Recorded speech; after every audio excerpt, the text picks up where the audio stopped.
Your brains are now in a receptive mood because the most exciting part of this seminar is at hand.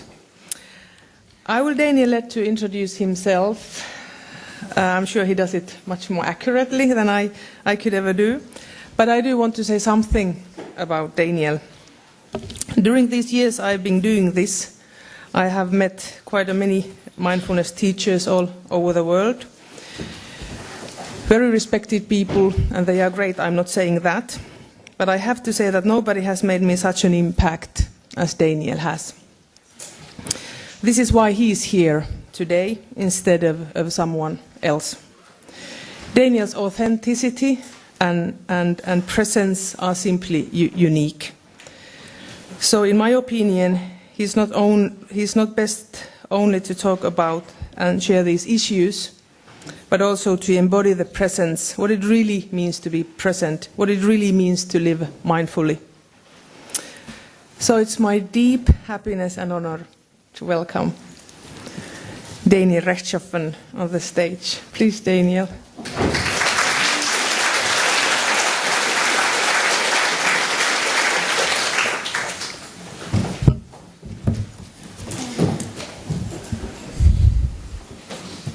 Good to see all of you. I'm sorry that I can't speak Finnish, but hopefully you can all understand me. So wonderful that we got the research, and so you really got to understand some of how this works scientifically and developmentally for students, and that means I can just play with you. I can just have fun teaching some mindfulness to all of you in the way that I teach kids. I really like to teach experientially, so hopefully we'll have a good time learning some mindfulness together. So what I would love to begin with is we can do some mindfulness practice. But that doesn't mean you have to just sit there and be quiet. We'll do it in the way that I play mindfulness with kids. So how about we do some wet dog breaths? Has anybody ever done that? No. Okay, so what we can do is as we breathe in, we can pretend we're swimming in the water like a dog. And then as you breathe out, you can imagine you're like shaking all the water off. Okay, let's try that. So breathe in. And then shake it out. Okay, let's do a few of those.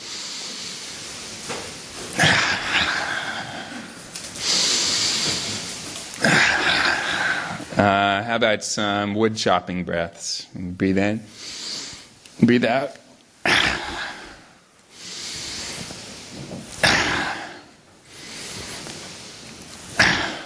How about, since I've been eating a lot of herring since I've been here, how about some fish breaths? So we can breathe in and breathe out.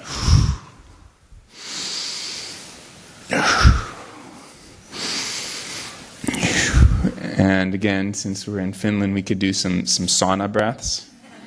We could imagine we're taking a scoop of water and throwing it on the sauna, and then we can just relax. Okay, let's try.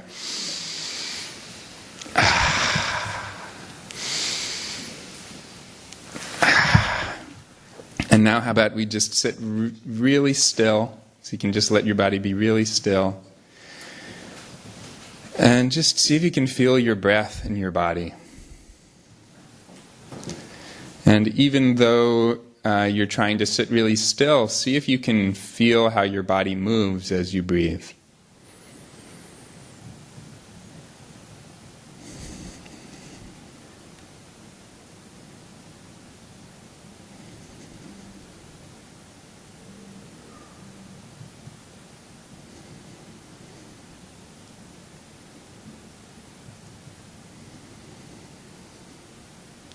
Thank you. So as you see, if I had go into a classroom with kids and I just tell them to sit down and be quiet for 5 minutes, usually they don't like it very much. Usually it feels like I'm just trying to get them to be quiet and sit down. But when I'm playful and I explore what it means for kids to really look inside and be aware of their bodies and their minds and their hearts, then we can do this, and I can be playful, and then they get really interested in what's going on inside. So I'm looking forward to, we're going to do a lot of this kind of exploring what it means to be mindful for us and for our students. But first, I'd just love to get to know all of you. So who here is a teacher? Awesome. And who here is maybe an administrator, a principal? I don't know, people who are directing different schools? Great. And how about, is anybody a therapist or a social worker? A few people? Lovely. And how about parents? How many parents do we have? A whole other type of mindful teaching. Right. So what I want to talk about is, there's 3 different ways that I'm going to talk about how we can bring mindfulness into our work with kids. The first one is how each of you can just be mindful yourselves. How we can teach mindfulness not by leading any lessons, but just by being a mindful human being, which is the biggest way that kids learn how to be more connected to themselves, is when we are just an embodiment of that. I was just reading that Finland is the second least stressed place on the planet. That you're the second most relaxed people. I couldn't find the U.S. on that list. I'm assuming we're probably all the way on the other side. The second thing that I want to, so mindfulness for us as teachers, as educators, then I also really want to talk about mindfulness for schools, what a very mindful school looks like.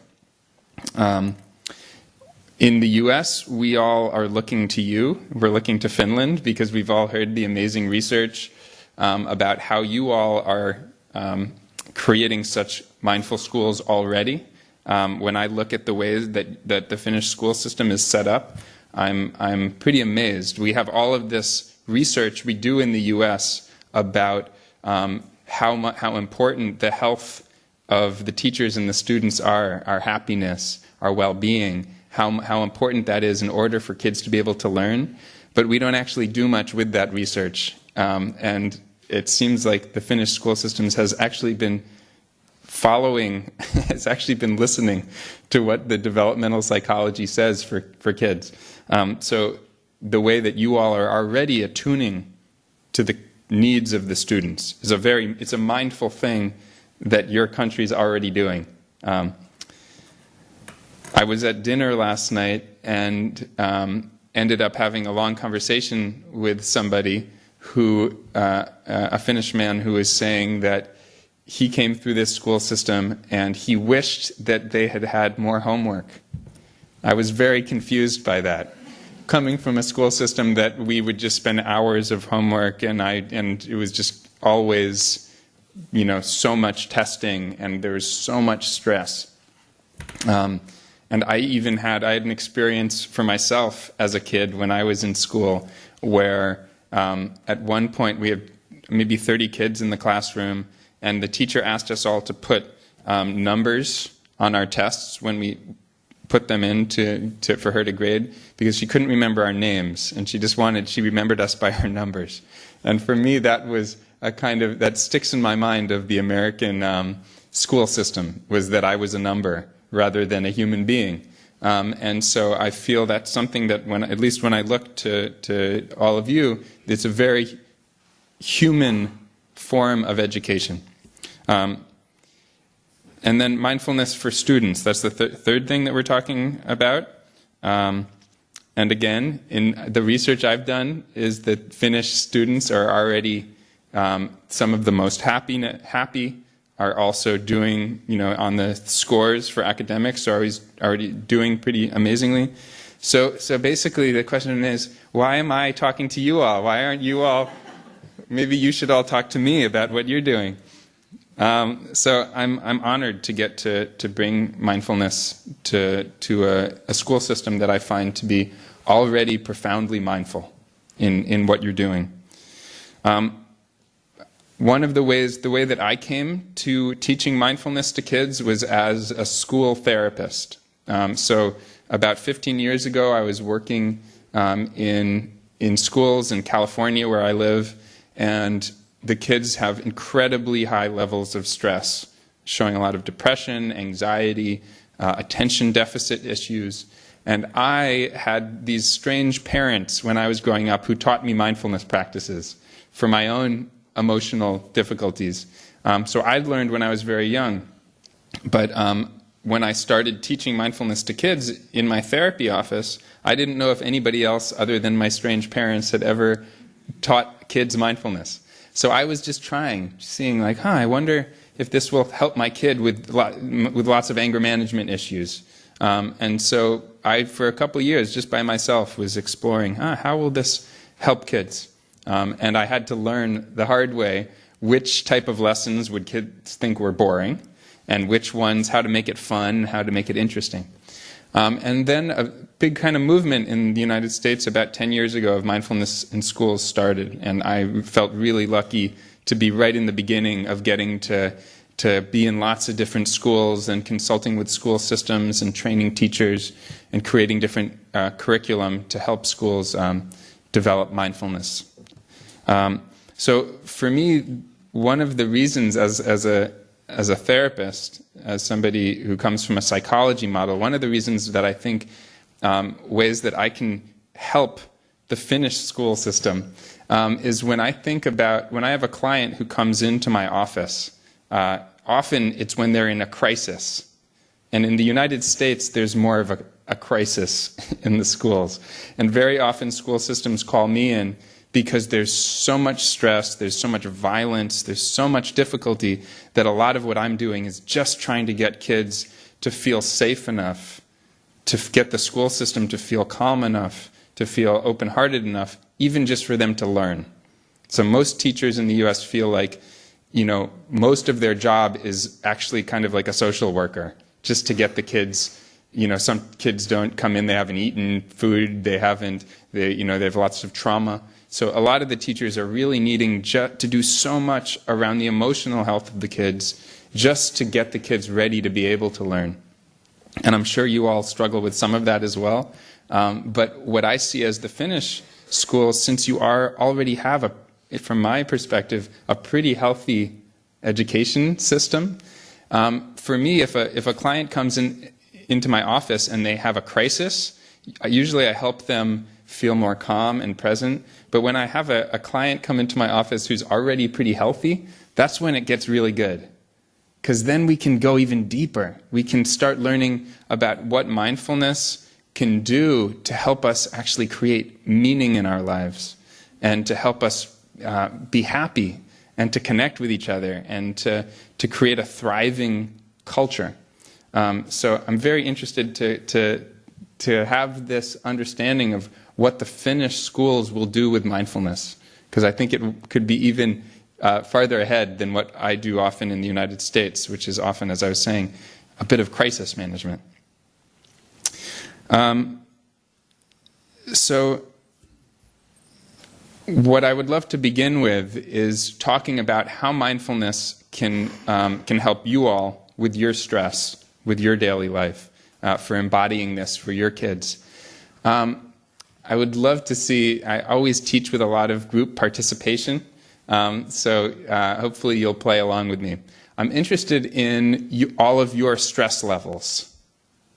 Usually I do something with kids, is what I call the stress thermometer. So I look at, a 10 is if the kids are like totally stressed out, freaking out. And then, a 0 is basically if they're like asleep, right? They're just like totally calm. They're in the sauna, just chilling. And what a lot of research shows, right, is that in order to kind of have like optimal learning, the best possible learning, you actually usually want to be at around a 5.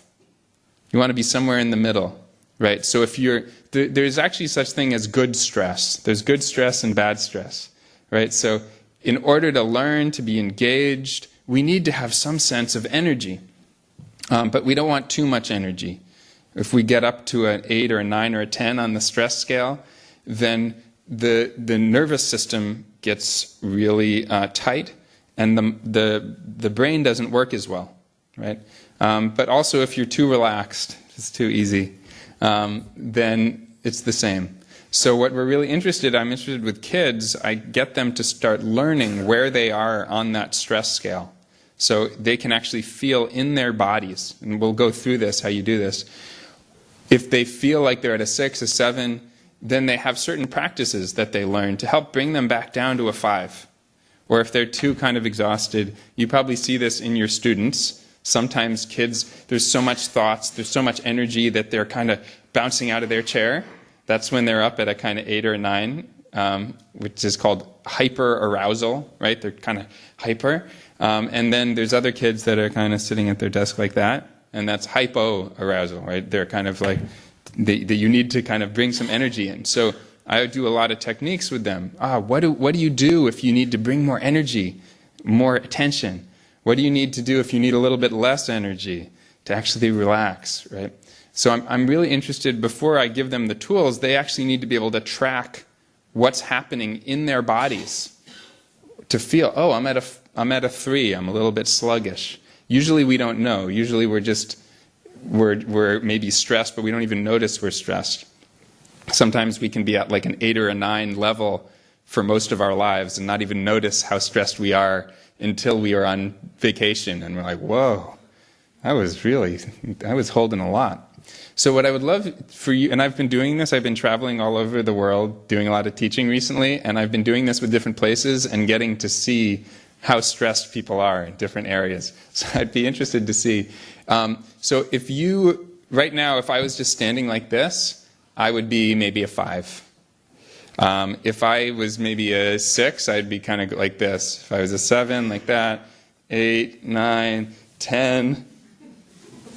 And if you are a 0, it would be where you're sitting right now. You're just kind of like totally chill. Maybe you're not even listening to what I'm saying. You're just like, maybe you kind of gauge with your body. But the question I would ask is not about how stressed you are right now, because school just started recently, right? Yeah. So imagining that like you're towards the end of your school year, and you're in the middle of your class, and or if you're not a teacher, you're in the middle of your work, and just kind of think, like, where am I usually after many months of teaching?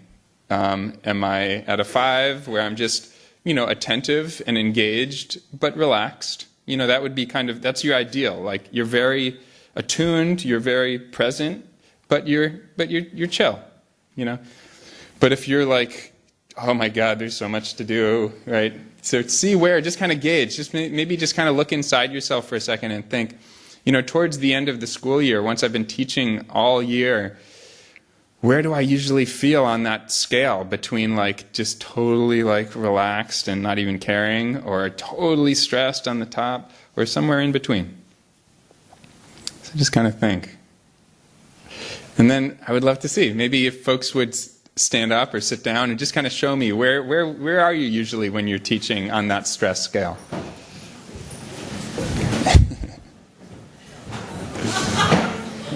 Yeah. And maybe look around as well, just to know that you're in good company. Okay. Yeah, so just look around one more time, just at your colleagues and see. Okay, thank you, everybody. You can sit down. Okay, so that just helped me know that Finland isn't just totally perfect with your attitude.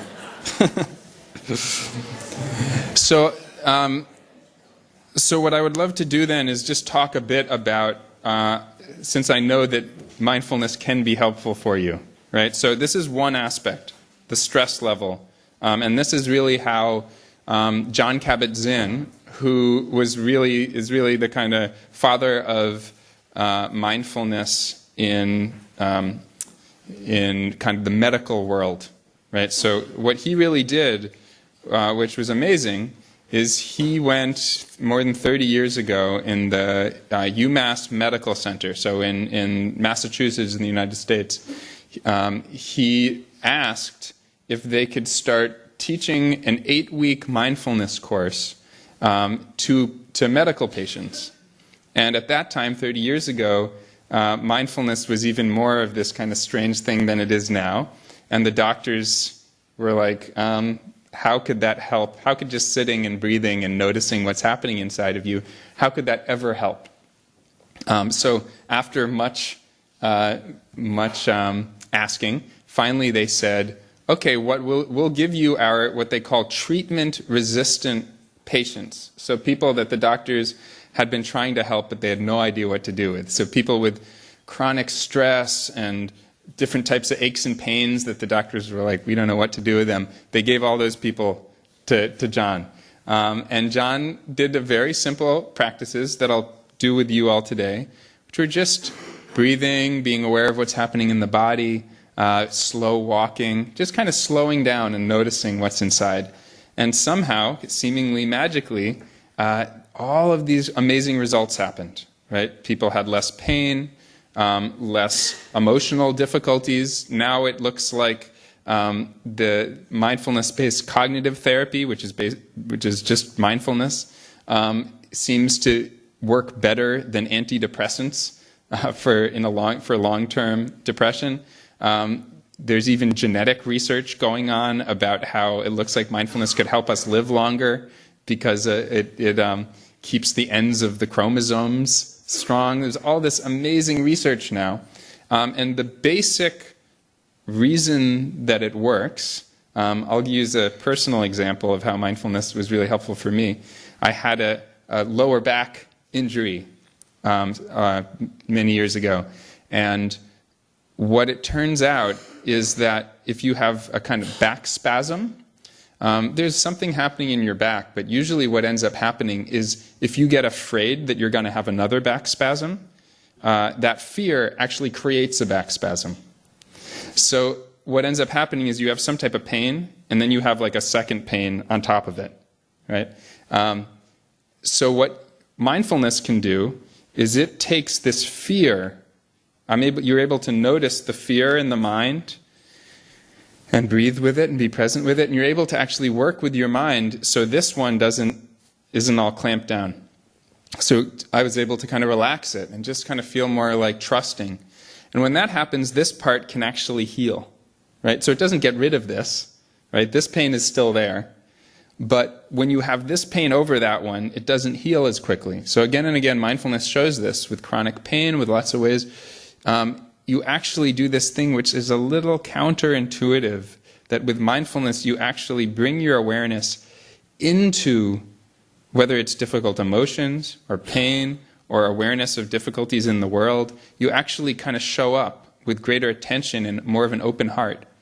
And in that way, it's not that it gets rid of it. Actually, at first, like if I have a client in my therapy practice who comes in saying they have anxiety, usually what I'll say is, at first, you're probably going to feel a little more anxious because I'm going to teach you actually to be able to feel what's going on inside.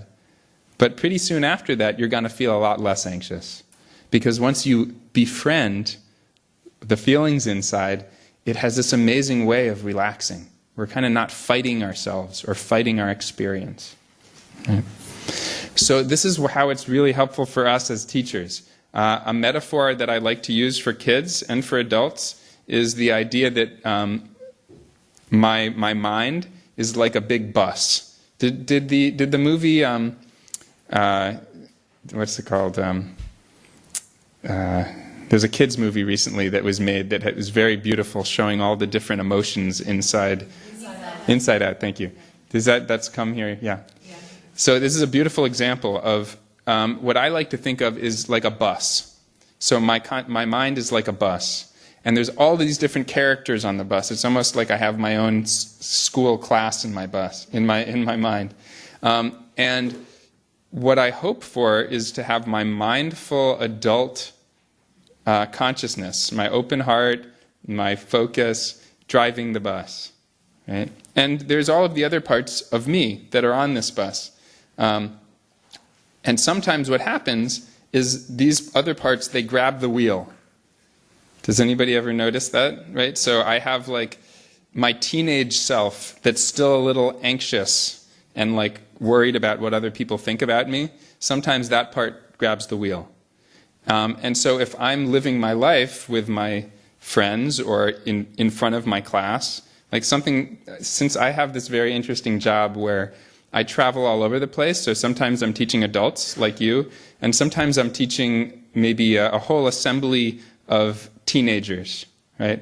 And this happened recently where I was in front of about similar amount, maybe 200 teenagers, and sometimes what happens is as I get in front of all the teenagers, I feel very different inside my body than I do when I'm teaching all of you. And what I'll actually feel is I'll feel this, my own teenage part will grab the wheel. And I'll feel a little anxious, and I'll feel, maybe I'll even look at my clothes and wonder if I like look cool enough or something. And for me, that's not actually a bad thing if I have my mindfulness, right? So with mindfulness, what happens is I notice it. Oh, there's that part of me, that kind of anxious teenage part of me. Okay, what do I do with this? You know, I give it a little hug. I'm like, oh, there's my teenage part. You know, that's still in there. And I ask it gently to go and sit, you know, here. And I'm able to keep teaching. But what it does is it helps me be empathic. So I understand that feeling in me that most of these kids are feeling simultaneously with me. So this is happening all the time for me as I walk into a kindergarten class or a different place. I'm noticing how my body is responding like a piano that resonates. And so it's actually, both it's helpful for me because I get to teach from a mindful, open-hearted place, but also I'm getting to have some attunement. I'm able to feel what's happening inside the people that I'm teaching, right? So it's a very interesting way to be able to practice. One thing that is always really helpful, so when I lead longer trainings, I do a lot of work at first with teachers to try to understand when you're in your classroom, when you're working with your kids, what are the parts in you that rush up and grab the wheel? Because we each have different ones, right? Like for me personally, when there's a lot of commotion, maybe anger happening, because of my parents, how I grew up, you weren't supposed to be angry for me when I was a kid. My parents were very mindful, they were very calm people. So if I was sad, that was okay. But if there was anger, they were like, don't do that. And we all have our ways that we grew up and we learned. Maybe sadness wasn't supposed to happen, maybe this wasn't supposed to happen. And so for me, when I'm with kids, if kids get angry, there's a part of me that jumps up and grabs the wheel. Uh-oh, anger. What do I do?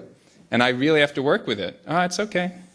You know, I can still be really present, and instead of, if that part of me grabs the wheel, I might tell the kids, anger isn't okay, don't do that, right? And then I'm basically just doing the same thing to my students that my parents did to me, right? So we all know that. We each have our own little ways, and usually in a longer time, I'd have you actually talk to each other, try to understand, what are those ways that I can be mindful of my own teaching style.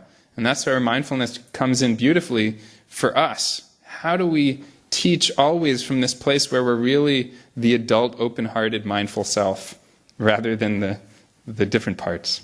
Right.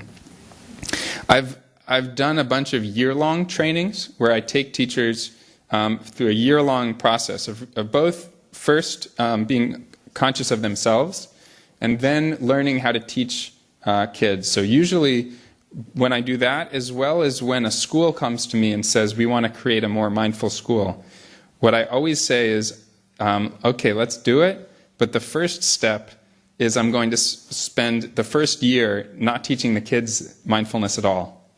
We're just going to teach you.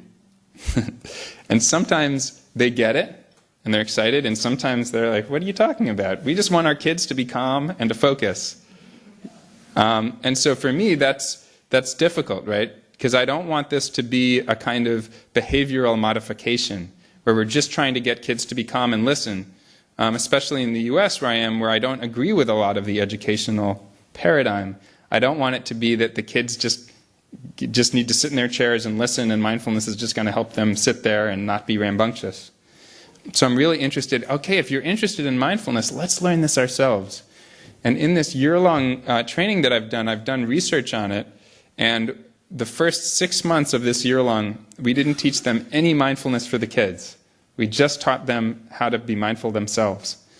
And after those 6 months, we did a bunch of questionnaires and some research, and it showed not only were the teachers more relaxed, they were communicating with their faculty better, they were more emotionally regulated, but also we asked them how their classrooms were doing. And again, even though they hadn't been teaching any mindfulness to the kids, their classrooms were more calm. Their classrooms were more focused. So just by them, kind of like putting an ice cube into some hot water, right?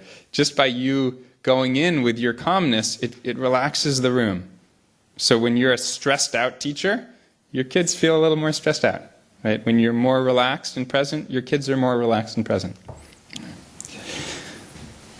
If anybody has any questions throughout this whole thing, please just throw up a hand.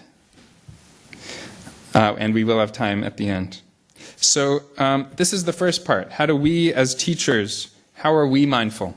The second part is how do we create a more mindful school? I was so honored that Eva, how do you pronounce? Eva Johanna, yeah. It's hard, speaking Finnish names, my English mind is still working on getting them. I was so honored that she was here and to actually see that mindfulness, that there's interest in the larger system. I had this amazing opportunity a while back to go to the White House in the United States to be part of a mindfulness, a group of people who were invited to talk about mindfulness both in business and the military. I was the one invited to talk about education. This was obviously in the previous political situation. And I had, they asked me to fill out a whole questionnaire about my policy recommendations, right? So asking me, how do I recommend bringing mindfulness into the larger school system? I don't think they've used any of them, but one thing that I really thought about and ended up saying is that I didn't recommend that mindfulness become mandatory for all kids and all teachers. So it's an interesting thing when they're asking the mindfulness person. I said, please don't make every single person be mindful.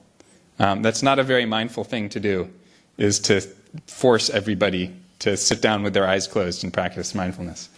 But what I was saying very clearly is how can we bring these amazing toolbox of mindfulness practices for teachers and for kids, and to have that in every school, to have the opportunity for everybody. So what I'm seeing beautifully in a lot of school systems is a lot of schools now have, in the US, have mindfulness rooms. So if the kids are feeling stressed, they can go into the mindfulness room and sit and talk to somebody. They have ways that they're bringing these tools for kids to use whenever they want. I was just in Germany and Austria, and it's amazing to see it spreading there as well. Obviously, in Germany, it's far more organized, as one could imagine. The US, it's like lots of different programs all over the place. In Germany, they're actually bringing it into policy in a very interesting way. There's a lot of different curriculum that are being developed now. There's a lot of different ways that people are creatively weaving it in and creating, mindfulness time for the teachers to be sitting together, doing mindful movements, all these different ways that it's available. But what I want to do is to move on and give you all some experiences of what mindfulness can actually look like with kids. Usually the way I teach mindfulness with kids is I talk about these 5 intelligences of mindfulness. So we have physical intelligence, so our awareness of our bodies. We have mental intelligence, so awareness of our minds, of our cognition. Emotional intelligence, obviously awareness of our feelings, awareness of our hearts, our difficult emotions, and our more generative emotions. And then social intelligence, so how we relate to each other mindfully. And then lastly, global intelligence, or even ecological intelligence. So how are we aware of the world that we live in, the impact we have on the world, the impact the world has on us. So I'm going to go through all 5 of these and do it as experientially as possible. So first, physical intelligence. I started with all of you doing some fun movements, right? How do we get kids to feel relaxed and comfortable in their bodies? There's a lot of research showing that until somebody feels safe and regulated, their minds are not going to be able to receive information very well. So how do we just at first get kids to relax, to be more present in their bodies? So if you guys will all play with me, if you put your hand up, and then maybe take a look at your hand, and see if you can look at your hand as if you've never seen this thing before. Just see what colors are there, shapes, lines.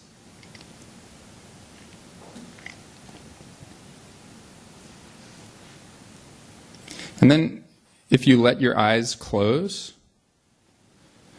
how do you know that your hand is still there? See if you can just be aware of what the hand feels like.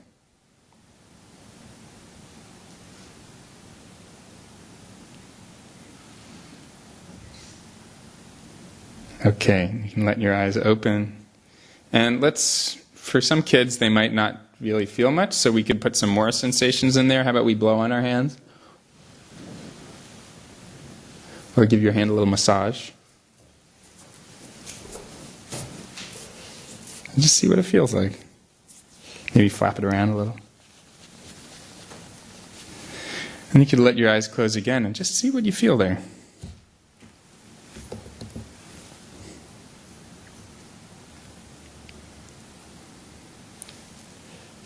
And if you keep your eyes closed for a moment, how about see what the other hand feels like now?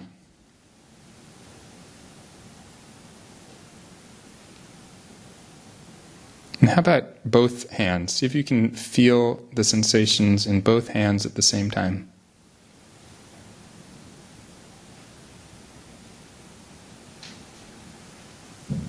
And how about your right foot? See if you can notice what the sensations in your right foot feel like.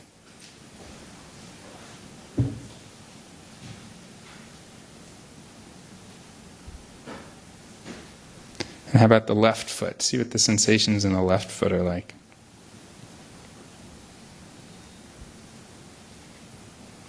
And how about both of your feet at once?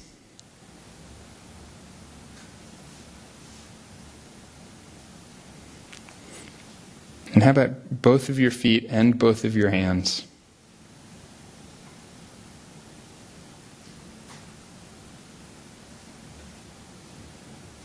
And how about just the sensations in your entire body? See if you can feel from the top of your head all the way down to your toes. Just take a moment to notice what are the sensations like in your whole body.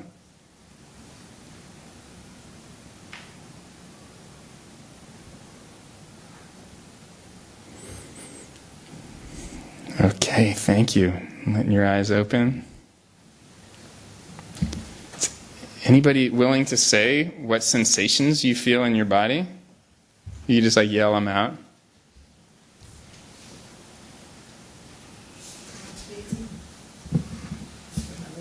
Warm, yeah. It feels like all my cells are resting. Yeah. After the pie and, the voice and it's like... Yeah. So warmth and then a sense of kind of resting. Anything else? Pressure. Right. So usually what I would do is I would, in a classroom, I'd go up to the board and I'd start writing down all the different things the body can feel. Usually kids are more open to talk and say all types of things. So I would be writing, pressure, warmth, relaxation, all the different ways, heat, wetness, all of the ways the body can feel. Writing them up, you could feel the bones, you could feel the skin, you could notice and sometimes I just do a simple thing like that with kids, and they'll say, I felt my heart beating, or I felt like energy moving up and down my body. Like they'll just a very short practice, and you'll get some fascinating things. I could feel my whole skeleton. It was really weird. And so I write these down. So what I call this is the language of sensations. And it might seem like kind of a silly thing to do. Why would we just get kids to talk about their sensations? It's not something I ever did in school or had anybody ask me to do. But I'll show you as we go through the mental and the emotional and the social intelligence how in order to be able to communicate with each other, this type of language is completely necessary. And it's something we usually don't do, is really getting kids to talk about, yeah, this is what I notice. So to do this kind of stress thermometer, to be able to understand, to be able to be attuned inside to feel where your stress is, you actually need to know, to have this kind of physical understanding. Often even adults in therapy, and I ask them, what do you notice inside? And adults will say, what do you mean? This is kind of blank. They won't really notice, right? So a lot of us are very disconnected from our bodies. Kids are better at it. So I like to support kids to be able to keep. Kids are much more mindful than we are usually, right? They're very in the present moment. So what we're doing is we're just trying to keep that mindfulness alive. And so part of it is let's learn how to be able to talk to each other about what's going on inside of our bodies. A lot of this also with physical intelligence is once I'm teaching them how to be aware of what's going on in their bodies, I might have them learn how to move mindfully. I've been doing a lot of teaching for sports teams, and so I have them do with a baseball team, we'd have a slow mindful swing, and they'd be feeling their bodies moving really slowly. In kids in a classroom, I'd have them, let's say, take a pencil. We could all try this right now, if you have a pen or a pencil. And so what you would do is, if I have my pencil right here, I'd use that same sense awareness that I was just doing, where I'm just aware of the sensations in my hand. And then slowly, I'd feel my fingers touching the pencil, feeling the weight. And then slowly, what I'm going to ask you to do is just to write your name, but to do it really slowly and see if you could do it with so much awareness that you're like you've never experienced before.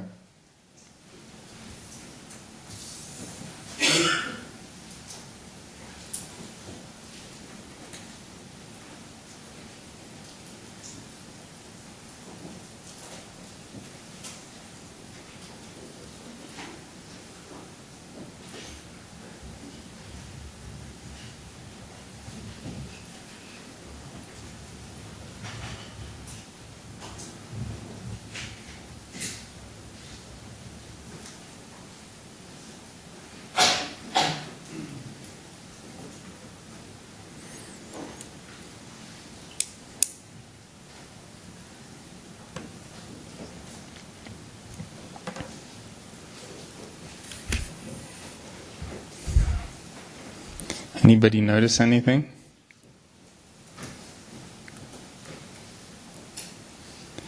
So usually when we're doing it, we're slowing down the experience. And kids will start talking about the kind of subtlety of the kind of machinery of the body. Right? So there's so much subtle, just to lift the pen up. Or I'd have kids actually do a slow motion stand-up and walk around the room really slowly and mindfully. Basically just doing things that they do all the time, but slowing it down. Part of what mindfulness is it's creating the kind of joy and wonder and interest in what's happening every single day, which again, kids have at ease, right? When you have a young child, like looking at an ant or a leaf or something, and there's this wonder, which we slowly lose as we get older. And we're trying to really just support that in kids to understand the kind of how amazing the body is, how amazing movements in the mind. So once we do a lot around awareness of the body, a lot of different movements, a lot of different relaxation practices. So I usually will do a bunch of different ways that we can become aware of stress or difficulty in the body and relax, which we'll also see in the emotional intelligence, how important it is. So then the second thing is we go into our mindfulness of our minds. So we're actually becoming aware of how to focus, how to pay attention, how to be aware of distraction. So what I usually do is I would do something like putting this here, and I would usually with attention, it's really helpful to do attention beginning with the eyes. So attention is something that, of course, we're telling kids to pay attention all the time, but we're not teaching them how to pay attention. Right? This is actually, so this is the foundation of what mindfulness is that we tell kids to be kind, we tell kids to have impulse control, we tell them to pay attention, but each of these things are faculties. These are capacities that you can actually, with kids, what we do with attention is we talk about building our muscles of attention, right? So I get distracted, and then I pull my mind back. And I get distracted, and I pull my mind back. And we're building these muscles of attention. And there's amazing amounts of research showing now that there's ways to train our muscles of attention. So if you practice a little bit of mindfulness every single day, you actually get more focused. So for so long in our educational paradigms, we get frustrated or we even punish kids if they're not paying attention. Maybe not here, but in the US. But we don't teach them how. There's actually really easy ways to teach kids how to be more kind, how to pay better attention, how to work with their emotions and regulate their emotions better, right? So with attention, what I'll usually do is I'll have them use their eyes to focus. And I might say, if it's little kids, what type of animals focus really well, right? So maybe a hawk or falcon when it's up in the air, looking way down and focusing. So I'll say, let's get our falcon eyes on. And let's look at this one thing. Who thinks they can look at this for a whole minute without getting distracted? You all think you can do it? Yeah? Okay. So putting your eyes here, starting now.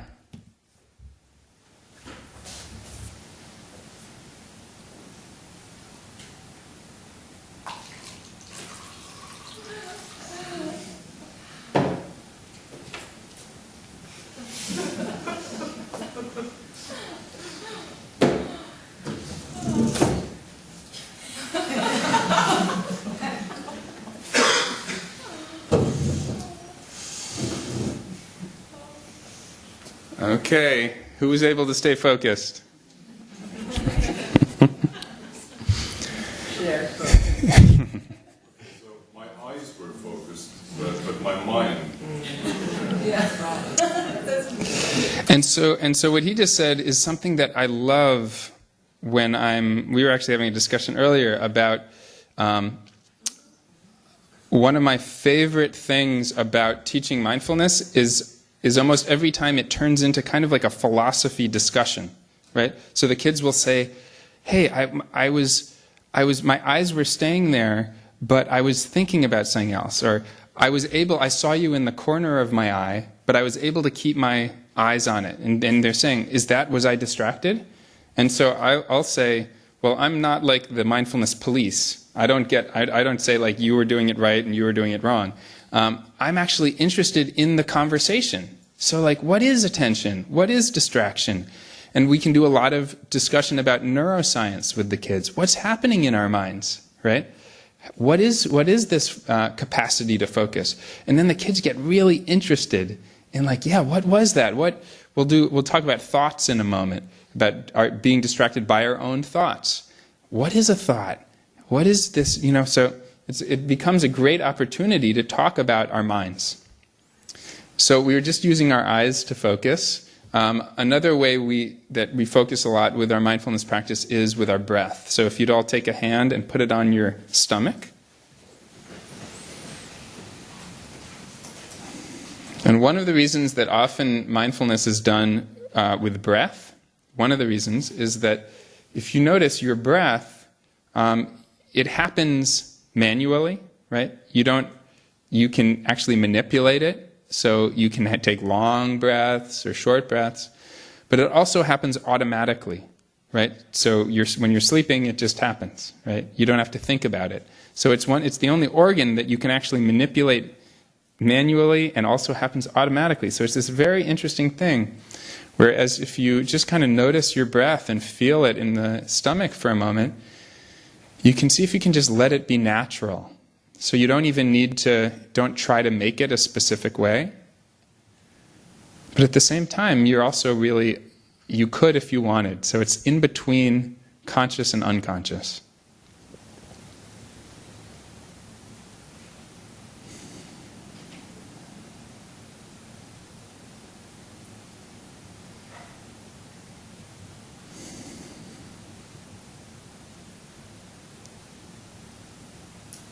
Okay, so often I'll invite kids to just sit still for a moment, and without much instruction, kids will say things like, "I think I heard the lights buzzing up above me."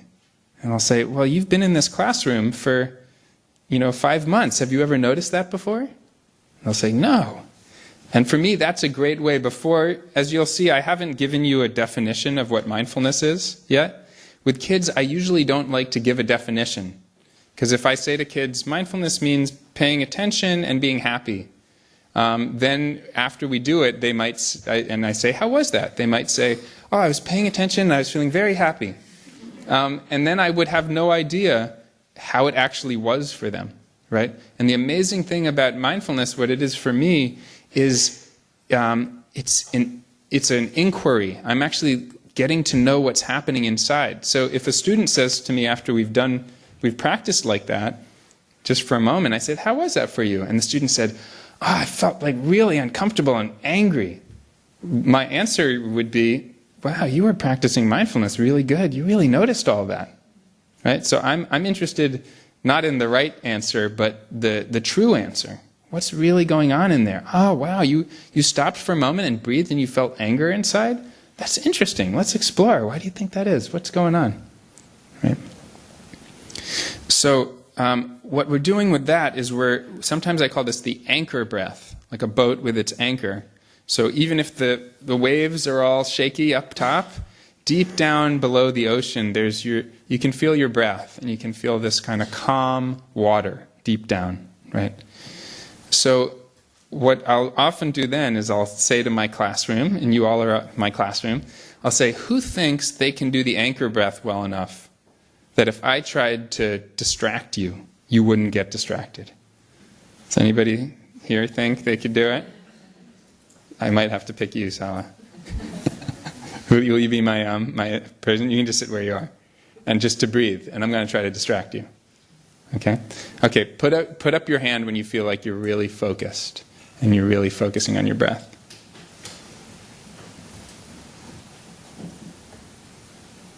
Okay, so she's focused. I'm going to try to distract her.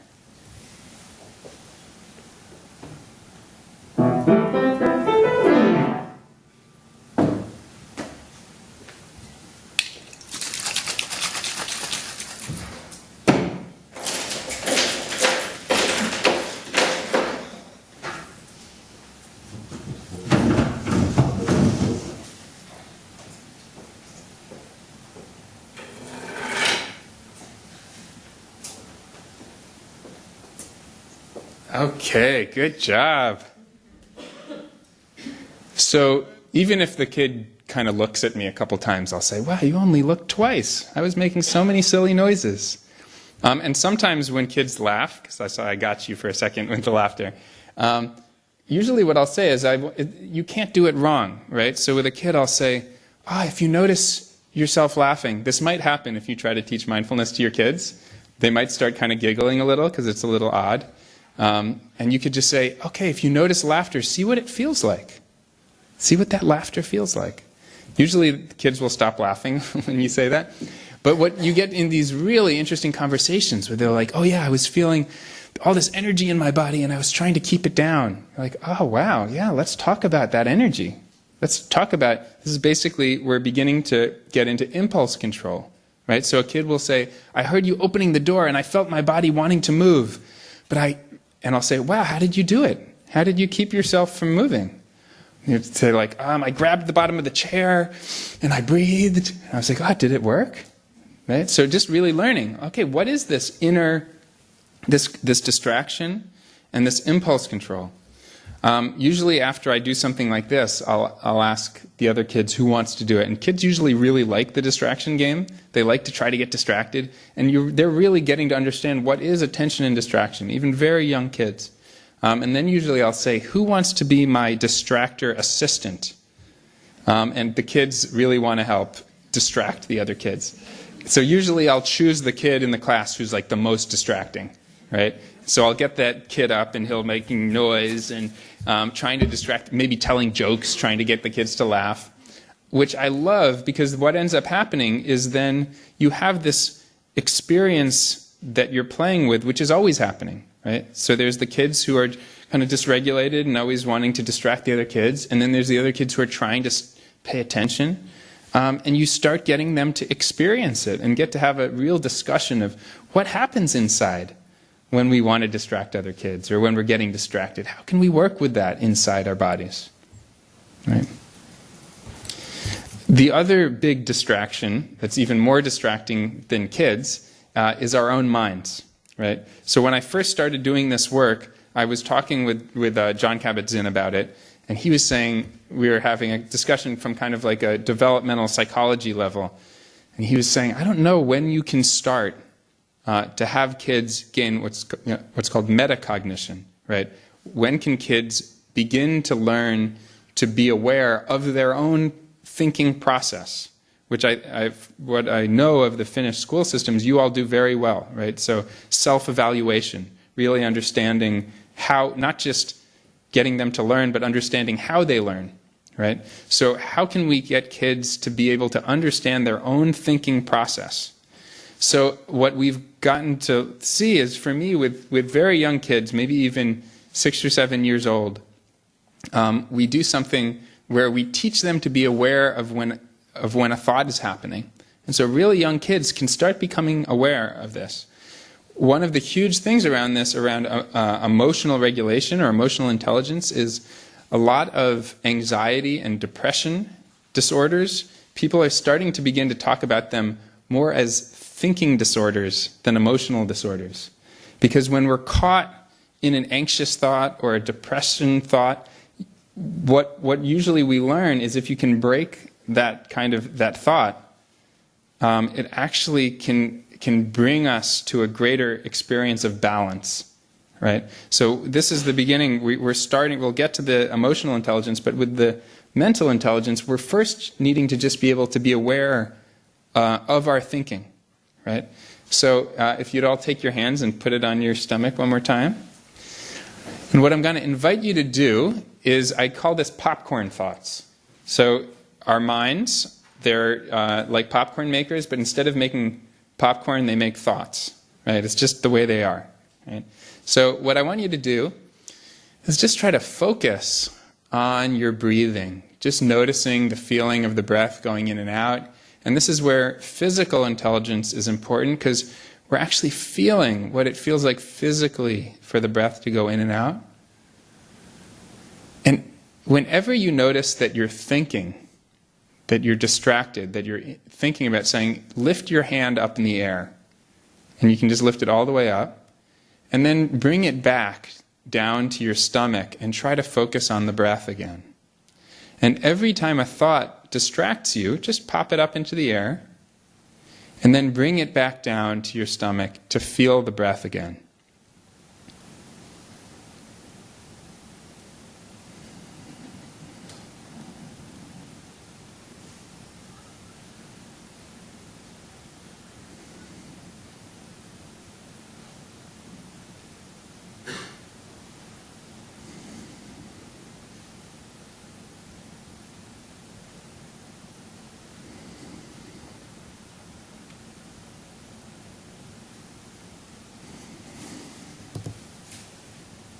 Okay.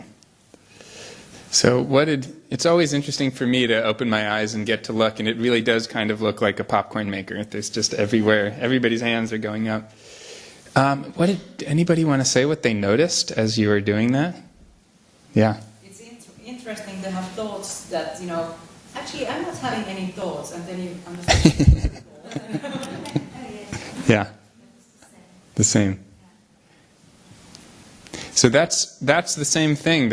My favorite part of this is we do practices, and then most of the time I'm getting into discussions like this. Like, oh yeah, the thought that I'm not having thoughts, that's a thought, right? And then other kids will say, well, there was a song going through my head, but I was still focusing on my breath. Was that a thought? And so, we get to explore, what does that mean to actually be distracted or not be distracted? Sometimes you can have a thought. Often with older kids, I'll talk about our minds like a stream of thoughts, right? So as if there's a stream in front of me, and there's different thoughts that are kind of floating down the stream. And sometimes if a thought flows down the stream, there's just like some little thought in there, and it just goes by, and you just keep breathing. It's just gone. But very often that thought comes down the stream, and we pick it up, and we start playing with it, right? And then all of a sudden we realize, oh, I'm not paying attention to my breath at all. I'm paying attention to this. And all you have to do is you just put the thought back in the stream. That's what going back to the breath, and it'll just leave. It might come again, but if you just keep breathing. I had a student recently that said, yeah, but when I get it and then I try to put it in the stream, it's like it was made out of bubble gum, and I can't get it off my fingers, and it's just I'm stuck with it. So I just love having those discussions. What does that mean? Another student asked me recently, she said, I understand why I pick the exciting thoughts out of the stream, oh yeah, it's going to be my birthday, I wonder who I should invite, and they kind of think about that. But then she said, why do I always pick the sad thoughts up out of the stream? I'm always thinking about an argument I had, why do I pick that up? Why don't I just let that one go? That is a really good question. Why not, right? We get to really have those deep conversations with kids. So this is where we move into emotional intelligence. And so it's really important before we get to the emotional intelligence to have done first the physical and then the mental. So the reason why this is this is the way I usually explain emotional intelligence to kids. So let's imagine that I'm a tree, right? And this is my branch. And there's a big storm happening. And it's kind of the branches flipping around in the wind.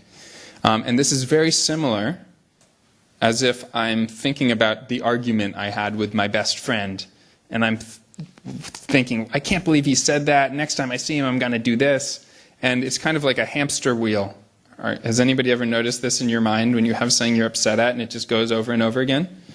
And so it just goes over and over. And usually what I do, what most people I know do, is we try to think our way out of it, right? So it's well, next time I should do this, or maybe I should have done this. We just keep thinking, and what that does is it adds fire to the flame, right? It actually just makes it worse, and and that's why often you can't sleep or whatever, and it just churns us up. Right? So what the practice is first with the mental intelligence, what I teach kids to do, and what I'm teaching all of us to do, is that we notice. So we have to have the mental intelligence to be able to notice, oh, there it is. It's spinning again. Okay, I've noticed it. Right? Sometimes we don't even have that metacognition to even be aware that we're spinning. Okay, there it is. Then what we do with mindfulness is we feel down this branch into the trunk of our body. And every single time there's a thought that's cycling like this, there's always some type of stress in the body. Right? So every single time. And this is something that, again, I didn't learn in school. I had to go and study a lot of psychology and mindfulness to learn this.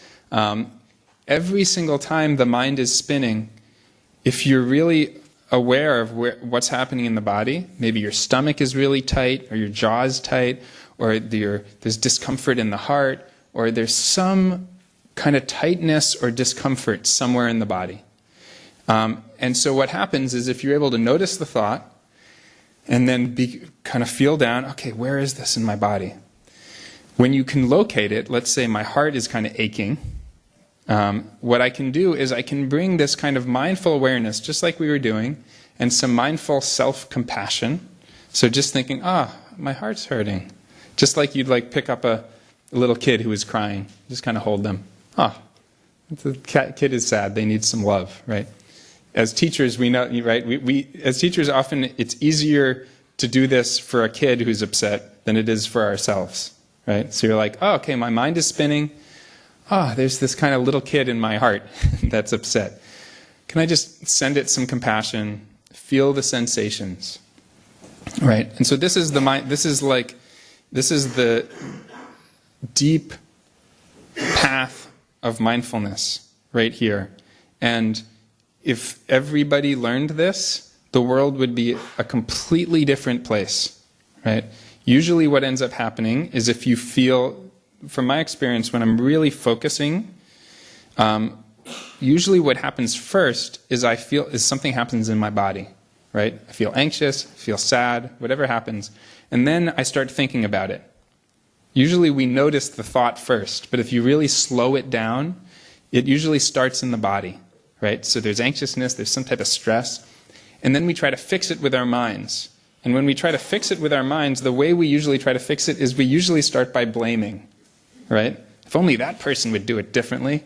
And that's usually how, in relationships, it's not a good concoction, right? If both people are feeling uncomfortable, having some emotion, and both people are pointing at each other, saying, well, if you were different, then things would be okay. That doesn't work usually in relationships.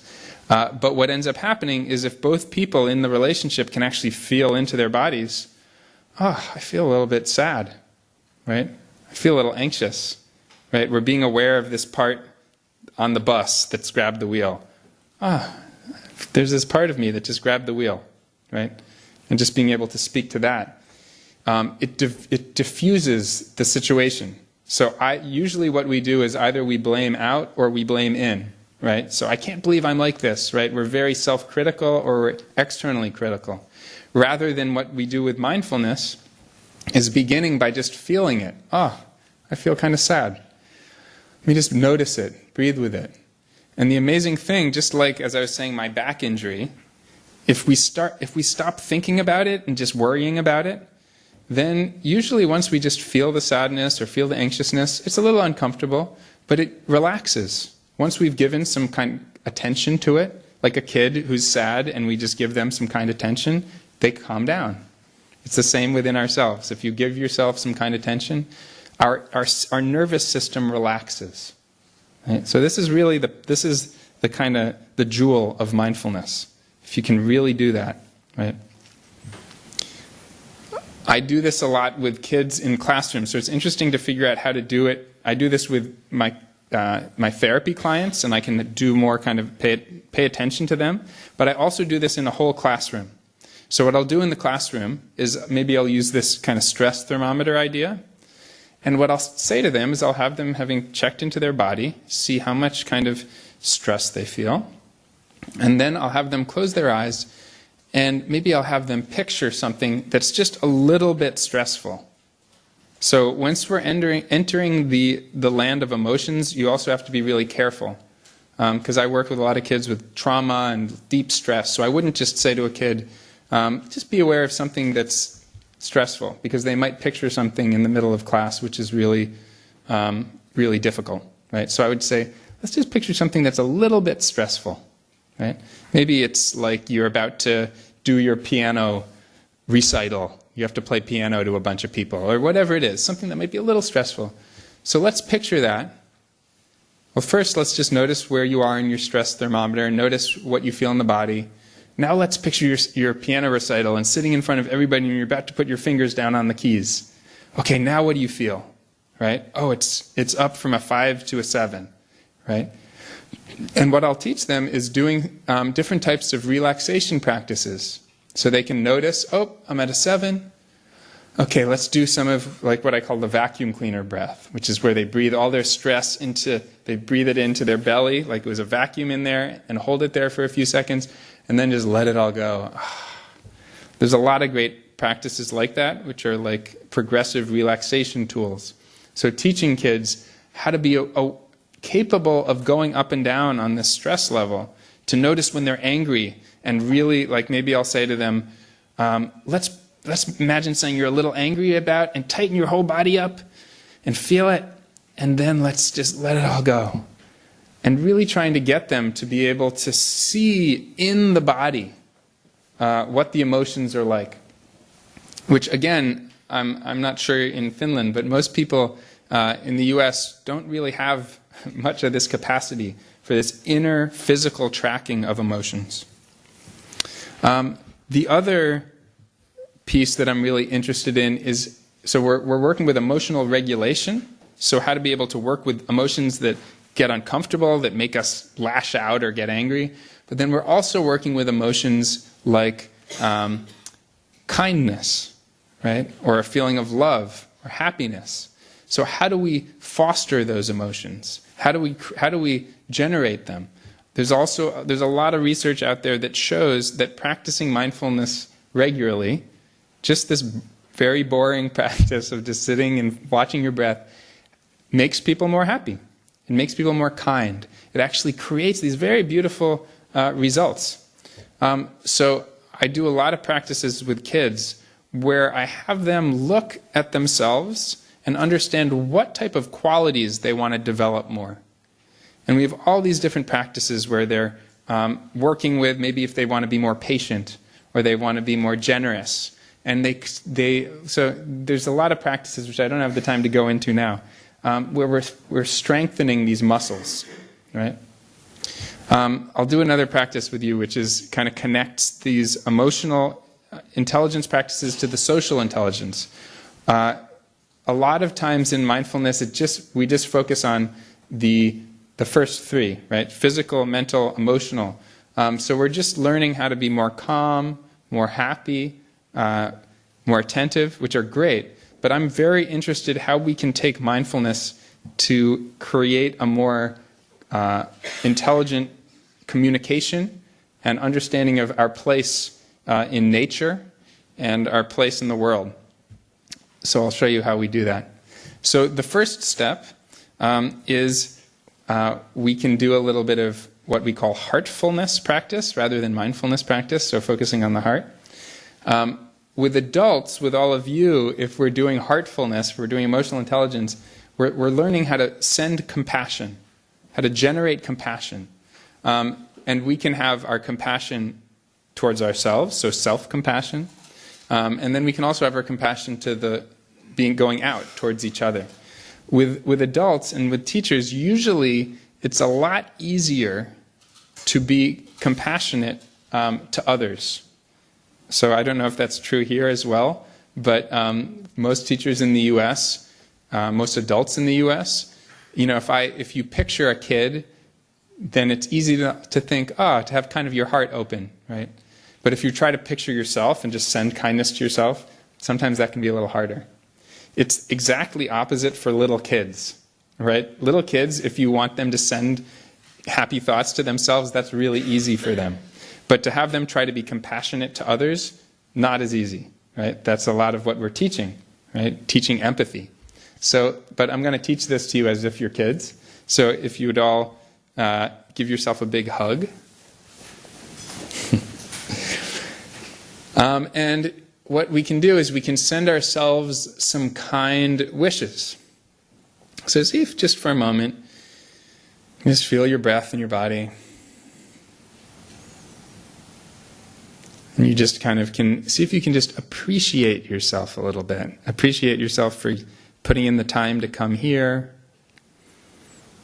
Appreciating yourself for how committed you are to supporting kids.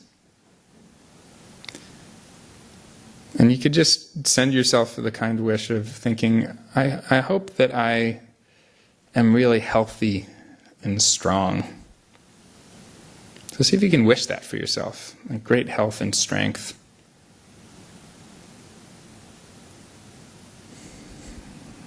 And you could wish for yourself happiness, a sense of ease and well-being. And then usually I ask kids, what else do you want to wish for yourself? And they might say, like, I wish that I get to eat ice cream for breakfast every day. And then what you could do is you could open your eyes and open your hands a little bit, and you can look around a little. We can send these to each other.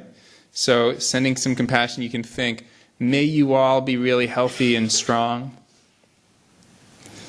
May you all be really happy. May you all be able to take this mindfulness practice and bring it into your work and your lives. And then if you let your arms go really wide, imagine it going out of the walls to all of Helsinki and over to Sweden and to Russia and everywhere. And we can imagine, we can just think, I hope the whole world becomes more mindful. and may the whole world be healthy and strong. And may the whole world, kids everywhere, be happy.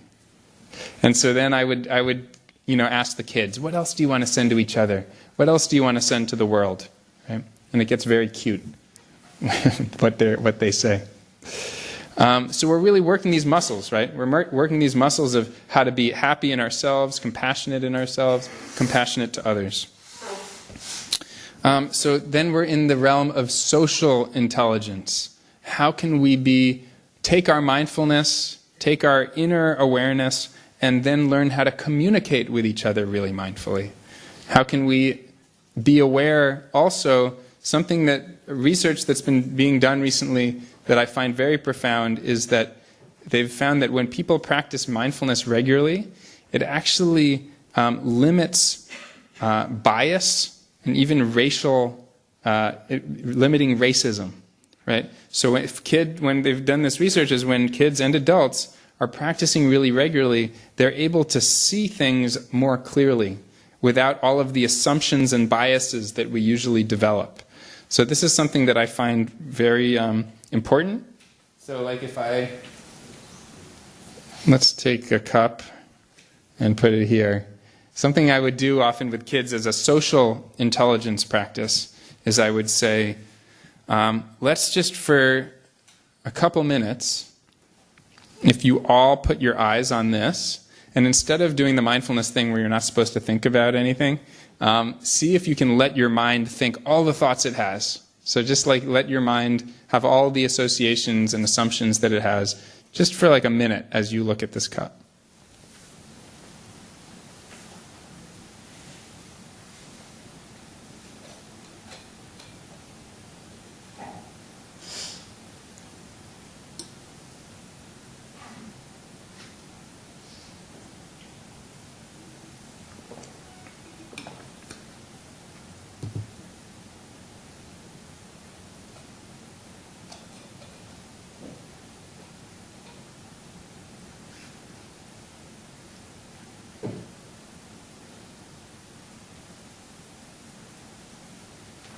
Okay. What anybody willing to say any thoughts they had? Like what went through your mind as you're looking at this cup? It's plastic and it's polluting. Plastic is polluting, yeah. Any other ideas? I would like to have a drink. I would like to have a drink. Yes. I was really thinking that I can't think about anything else than the plastic. Mm-hmm. The plastic, yeah. I was just concentrating. Mm-hmm. So you're just very focusing with your eyes. Yeah. So very often when I do this with kids, and I'll do it for longer, they'll really stare at it. And some people will say something like, oh, I was looking at it, I was just so thirsty. I was like, oh my God, I want that. And then another person will say, oh, that's terrible. It's polluting the world. And you'll get all of these very different experiences by one thing. So just trying to show kids that when we see something, usually we don't really see the thing, we see ourselves. right? We see our own thoughts. We see our own biases, right? So I'll even do something like this where I'll put up a bunch of images. So maybe like images of a dog. And some kids will say, oh, I feel scared. And another kid will say, oh, I love my dog. It makes me feel so happy. Or I'll put up a picture of a policeman. I do most of my work in Oakland, California, where there's a lot of difficulty with police. And so some kids, when they see the police officer, they'll say, I feel really safe. And other kids will say, I feel really scared. Right? So you'll just kind of helping kids see the way their minds assume by what they see, rather than really seeing something deeply. So I'm very interested how being very mindful can actually support us in being able to understand each other better. The other way that I do this is a lot of communication practices. So something that I do a lot is something that I call flow and tell. We have something called show and tell in America, where kids come in and show each other their special things. So in what we'll do is we'll actually learn how to have a conversation with each other mindfully. So maybe we could actually do this for a moment. What I usually start by is I say, there's 3 different types of time, right? There's the past, there's the present, and there's the future. I'll say, okay, the past, what happened way in the past? And kids will say, there were dinosaurs, right? There's Vikings. What happened pretty recently, right? And they'll say, oh, it was my birthday yesterday, right? And then I'll say, okay, what's going to happen way in the future, right? And they'll say, oh, we're going to be living on Mars. What's going to happen really soon? And they'll say, oh, we're going to have some lunch or something. And then I say, what's happening right now? And I'll really work with the kids to understand, what can we really know is happening right now? So they might say, my dad's at work. And I'll say, well, maybe he went out and had a cup of coffee. You don't actually know. What do you actually know is happening right now? Right?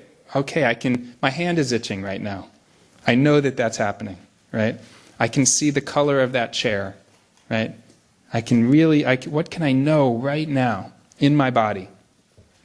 And so then what I'll do is I'll have the kids have a mindful conversation with each other, where they'll turn to each other and they'll just say, in the present moment, I'm aware of my left leg is aching a little. But what I wouldn't do is I wouldn't say, and it's because I've been standing here all this time, I wouldn't go into the story about it. I'd just say, I'm aware of aching in my left leg. Or aware of the sensation of my arm on the podium. Or the color of your black shirt, right? So just what am I aware of right now? If my mind is going a lot, I might say, in the present moment I'm aware of lots of thoughts. But I wouldn't go into them, right? So I wonder if we could actually do this with each other for a moment. If you just kind of turn to 1 or 2 people, and it kind of just turns into a conversation. It's a very strange conversation where all you're doing is you're looking at each other, and one person is saying, in the present moment, I'm aware of this. And then the next person says, in the present moment, I'm aware of this. And you just kind of go back and forth. We'll just do it for a couple minutes, going back and forth, having a conversation about what's happening right now. Okay, go for it.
Okay, thank you.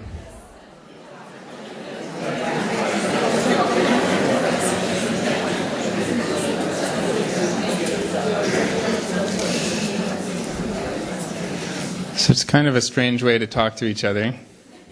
Does anybody want to say what you noticed in that mindful conversation? Often what I'll do, and what a lot of teachers I work with do, is they start every single day where the kids are sitting together, and every kid will just go around and say what they're aware of in the present moment.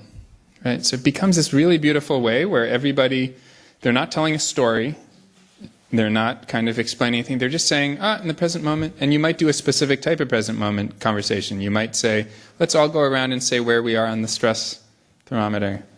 Or let's all go around and say what you hear right now, or what you feel in your body. And so you're just getting kids just to do a simple practice of kind of connecting about what's happening right now in the present moment.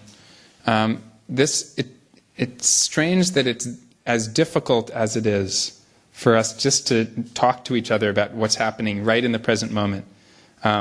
As Salo was talking about, often it's harder for boys to talk about what's happening emotionally, right? So this is a big practice for us.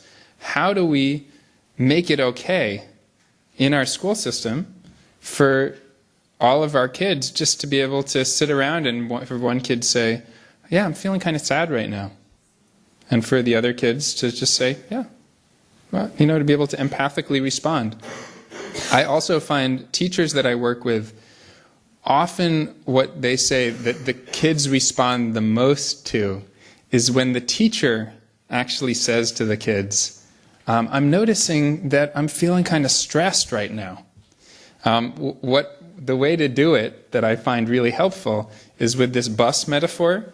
If the stressed part of me grabbed the wheel and I was really stressed, if I said to the kids, I'm so stressed right now, that's actually not very helpful. Right? But if I notice my stress, and I notice it, whoa, there's a lot of stress in there.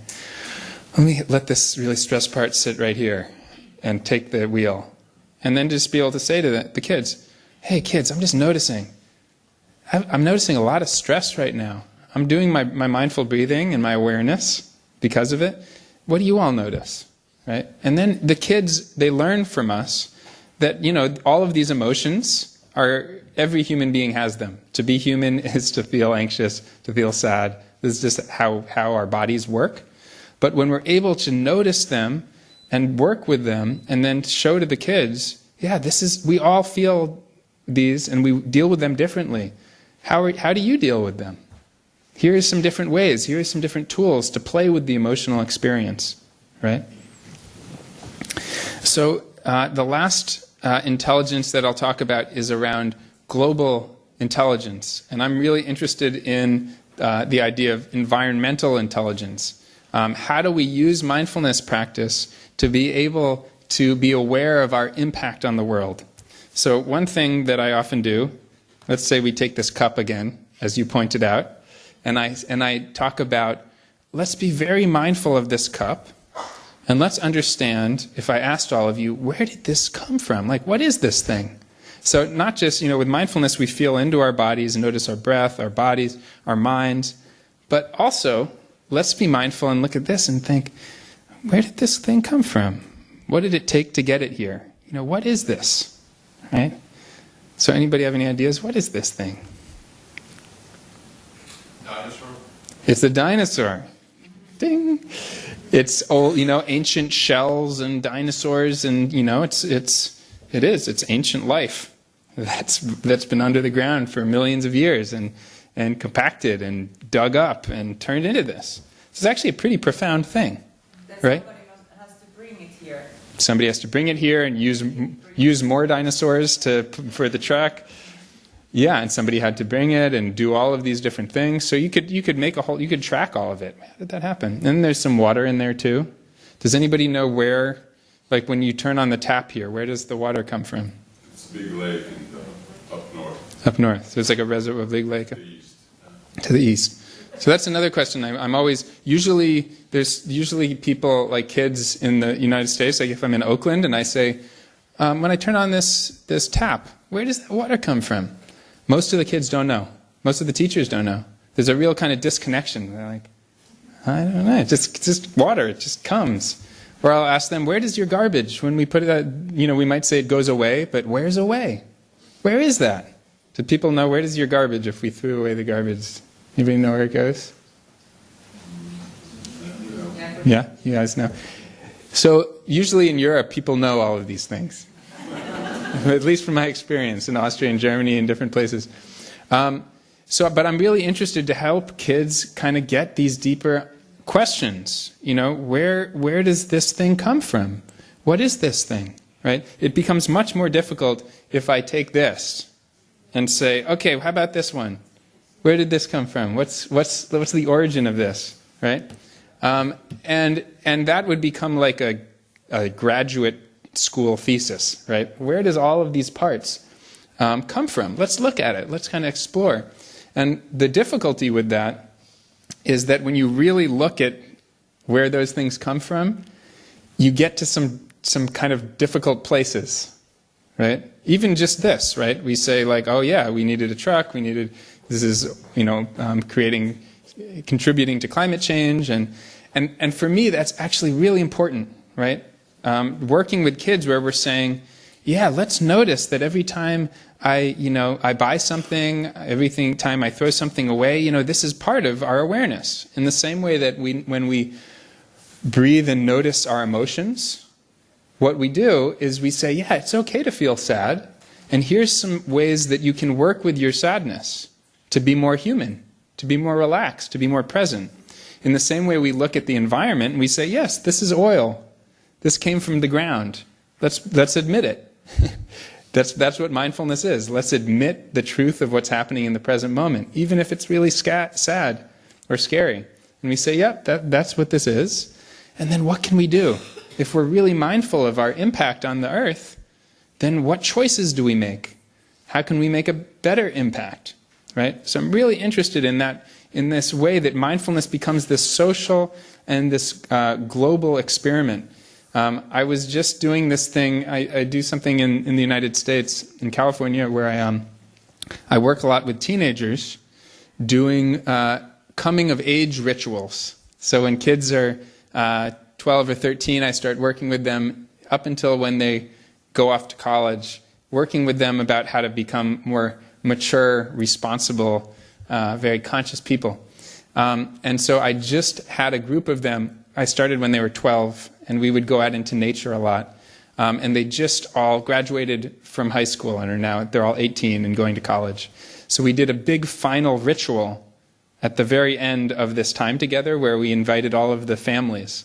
And what we did was I've been doing mindfulness with them the whole time. And we ended with a global intelligence practice where I told them, you're going to make a giant feast, a big dinner for your community, but every single ingredient that you get, you need to have gotten it with your hands. So it's they spent a long time doing this, because they even went out to the ocean and collected water and figured out how to dry it to make salt. And we grew a bunch of food in the garden. We grew a bunch of corn because they wanted to because they would say, we want to make tamales. Do you guys know tamales? It's like a Mexican corn cake that has kind of stuff in it. They said I said, what do you guys want to make? They said they wanted to make chicken tamales because we have a lot of Mexican food in California. It was their favorite food. So I said, okay, you're going to have to find some chickens and learn how to kill the chickens. And we're going to have to grow some corn and learn how to grind the corn. They were like, okay, not knowing how hard this was going to be, right? So we grew a bunch of corn and actually learned how to grind the corn and make these amazing tamales and do all of these. And they actually found some chickens, and we learned from somebody, who really knows how to butcher the chickens, and doing all of these things where and it was very intense for them, right? None of these kids, these are all city kids. They'd never killed something in their lives, but they have eaten meat, every day in their lives. So for them, when we were holding these chickens, and I was saying to them, okay, here's this chicken, let's actually be really reverent and understanding. This chicken we're going to actually kill this chicken in order to feed ourselves and our families. See what that feels like. to actually, feel all of these beautiful chickens that they actually felt a connection with. And we're going to this is what happens every day. In order for you to live, you have to kill things. Let's actually feel what that's like, the sadness of that, right? So to actually really teach them to be mindful in such a way that they're aware of their impact in the world, right? Really getting them to connect, both with the joy of it and the grief of it. And then, of course, when they were serving this food to their family, there was they were so proud. You could see this experience of them bringing out these platters of food, and that we even found pepper trees where we could actually get pepper to be able to grind. It took a lot of work, but that's what I'm really interested in this kind of global intelligence, where we're going from the physical practice of being aware of the body, the mental practice of being aware of our minds, emotional practice where we bring them together, and then the social and the global practices where we say, okay, once we're more compassionate, once we're more focused, once we're more emotionally balanced, then how do we live in the world in such a way where we can really make an impact? One other thing around that is I'm really interested with kids, once they're very aware of what's going on inside of their body and inside of their system, then I'll do something where I'll create a lot of different environments for them to notice what they feel inside. So like we could do this here, where maybe like I had you all feel what's going on in your bodies, and then maybe I'd turn off all the lights and just have you see, how does that impact you? Or I'd put on some like loud punk music. How does you notice how that makes you feel? Put on some kind of soft classical music. How does that make you feel? Really have you go outside and sit by the lake. How does it feel to be sitting here? To get them to understand, to be able to track their own bodies, their own systems. When you're in front of this person, how does it feel? And when you're in front of that person, how does it feel? So you give them a lot of empowerment to be able to take control of what happens inside their minds and inside their bodies. I also am really interested for you all as teachers to do that, right? To circle back to the beginning. Why don't we do one more practice before I open it up to questions? So if you would all just let your eyes close for a moment.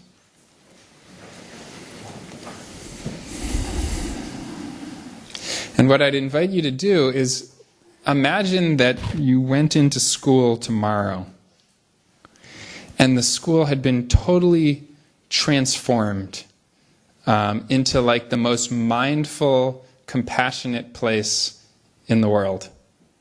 And that all of these mindfulness tools and all of this compassion tools, all this emotional regulation tools, all of these had been worked out in your school. So it was like really a different place. So let's imagine that you walked up to the school. Let's imagine you're close to the school or wherever it is that you work. And as you're walking towards it, you can just like get the sense that something is different, something has changed. And as you walk towards it, what do you see? What has shifted? How would it look differently? How would people be differently if it was a much more mindful place? And you could imagine walking into the building, and imagine just as you walk into the building, would the architecture be different? Would the lighting be different? Would the people be different? If it was much more mindful, how would it look? How would it feel? What would change?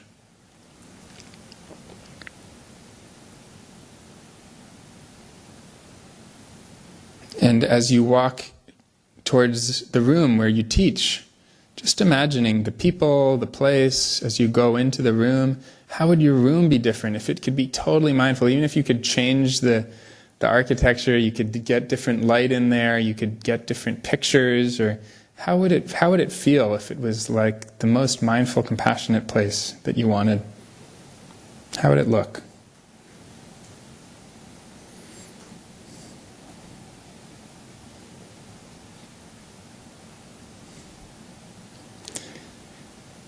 And then you could do one more thing, which is imagine you go and you sit in the chairs of your students. Imagine you were a student in your classroom for a moment. And just imagine what it's like as a student in your classroom. And what does the room look like? And what if they could have the room be just like it is, like they want it to be? What would the perfect school be like for them as they're sitting there and as you're looking around? How would the room be different? How would the class be different?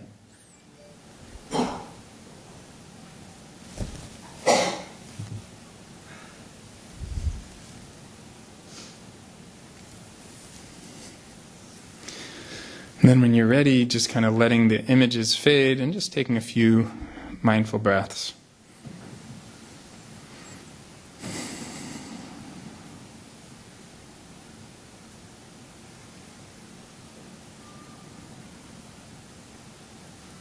Okay. Anybody want to say? I know that your schools here in Finland are already incredibly mindful, but did anybody get any hits of like, how would things be different if you were really bringing mindfulness in, if it was a more mindful place? It would be more peaceful. More peaceful, yeah. Any other ideas? More smiling. More smiling. More daylight. More daylight. And more home-like. More home-like. Beautiful. More present. People are more present, yeah. Flowers and butterflies. Flowers and butterflies. I love it. Get specific. Nobody had a telephone. Nobody had a telephone in their hand. Nobody was alone. Nobody was alone. And everybody would say hello. Everybody would say hello. Yeah, so, and from what I know a little bit of the schools here, it seems like there already is much more emphasis on giving kids time to be kids and to play and for it to feel more like home. But of course we can always do more of that, right? How do we create? And part of that is for the kids, and part of that is for us as the teachers, being mindful as we're walking through the hallway, realizing, this place needs some more butterflies and flowers in order for the kids to feel more at home, right? So I would love to thank you all so much for your kind attention. I would love to open it up to be able to have a conversation about, because since I don't live here, I hope to come back, but I would love to have some questions about how this could be integrated into the Finnish schools. So anybody have questions about how we would take this and bring it in? Yeah. Hi, my question has to do with body sensations Mm-hmm. and emotions. When you introduce these things to the new classes, I'm interested in how do you introduce the vocabulary, because it seems to me that a lot of kids and teenagers are missing the words. They know what sad is, they know what happy is, and maybe anxious, but that's it, you know. Mm-hmm. Yeah.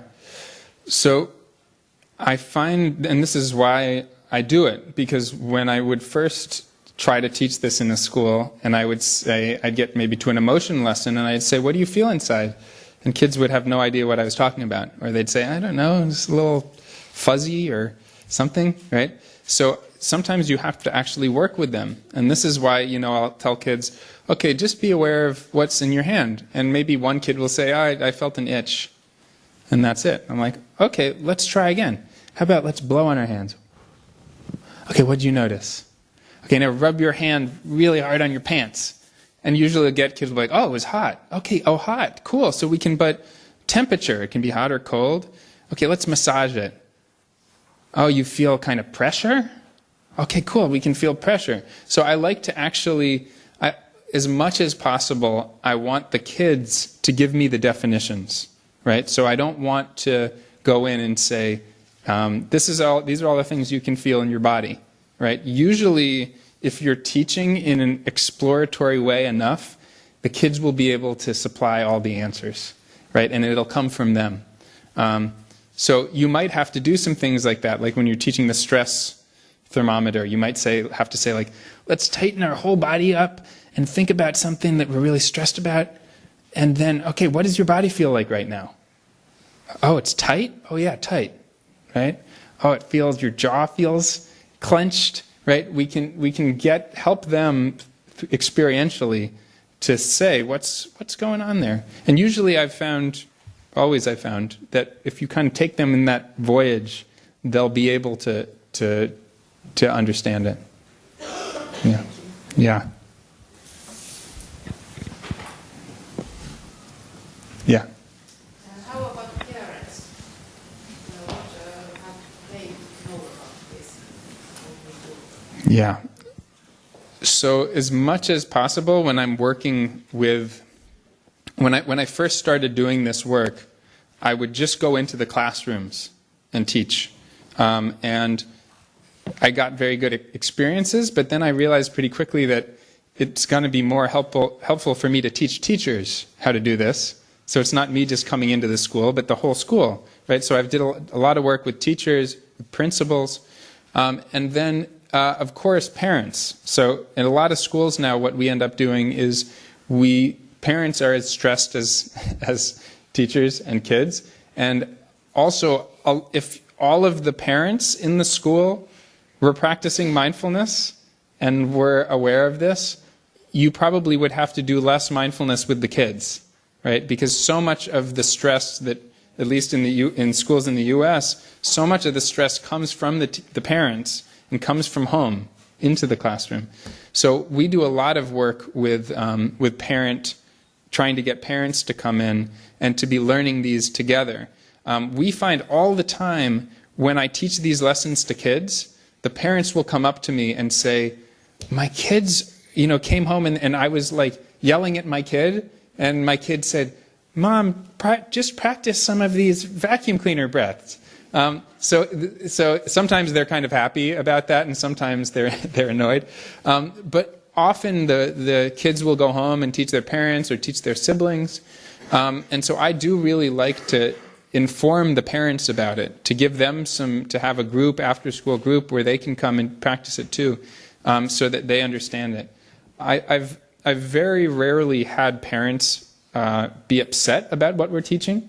The few times that I have, because sometimes they think, like, what is this weird, are you like brainwashing our kids? That's happened a couple times where parents have said that, and every time I've said, please come in and see what we're doing. And every time that's been happening, as you saw what I've been teaching, they see, oh, you're teaching our kids to relax and be kind and have emotional balance. Like, great, thank you. So usually we like to both involve them by sending them information so they know what we're doing, but also hopefully to give them opportunities to practice some mindfulness as well. Yeah. Anybody else? How can Finland bring mindfulness into your schools? Thank you. I really enjoyed the intelligence steps, and I was thinking, how would you help people to rise from the eco level, from the self-centered level, all the way to the ecological level in intelligence and mindfulness? Yeah, beautiful. Thank you.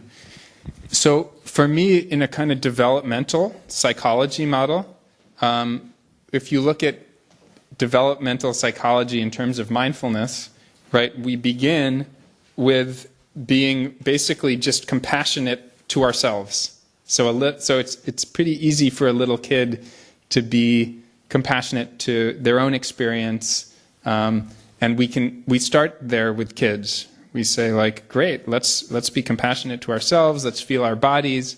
Let's be relaxed. Let's learn how to feel more happy. And usually that's pretty simple.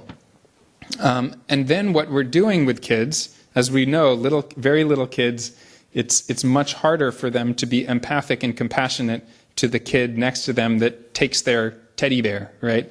We're actually needing to teach them that another human being actually has emotions inside of them just like we do. So one social intelligence practice that I often do is something that's called just like me.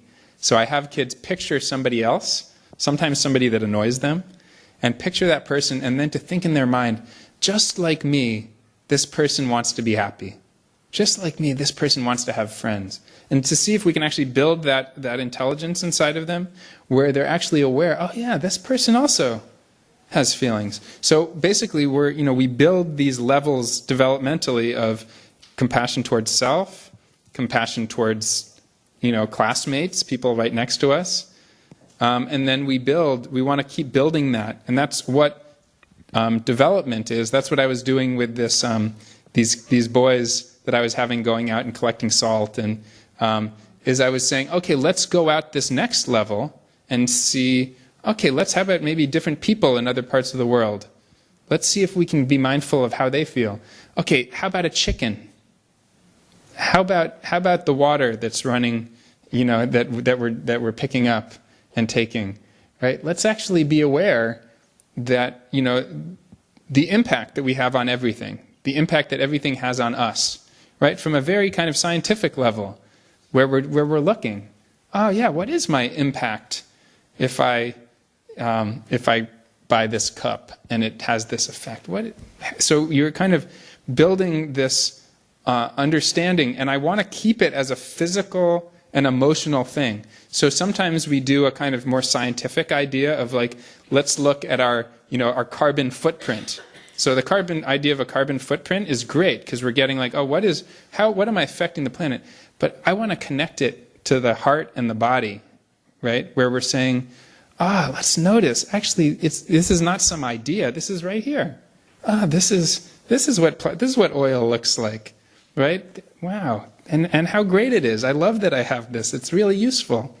But let's actually feel, what's it like to know that by getting this, I'm contributing, and actually feel it in my body. Right? So there's a real amazing thing about that, of making it real, making it physical. Right? Does that answer the question? Yeah.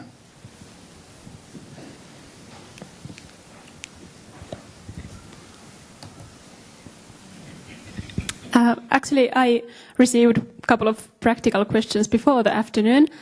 And so what would you recommend? How often do mindfulness practices with children at school, and how long practices? Great, yeah.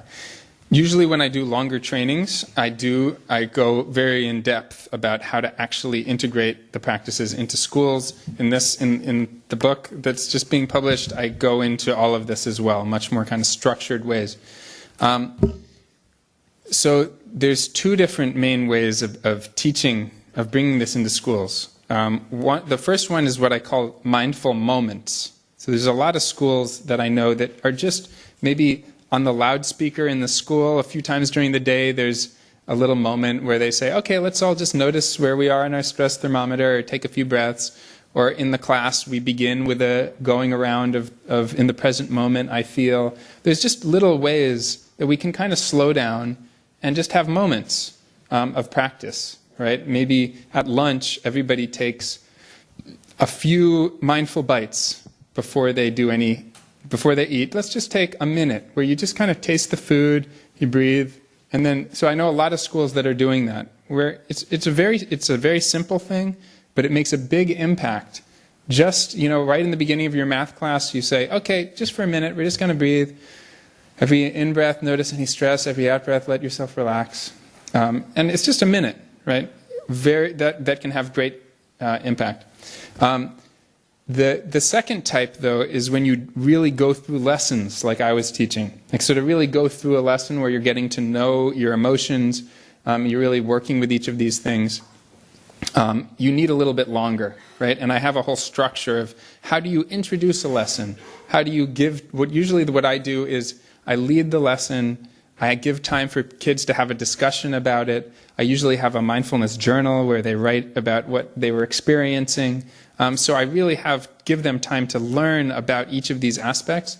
And usually for younger children, I need at least 15 or 20 minutes to do a lesson like that.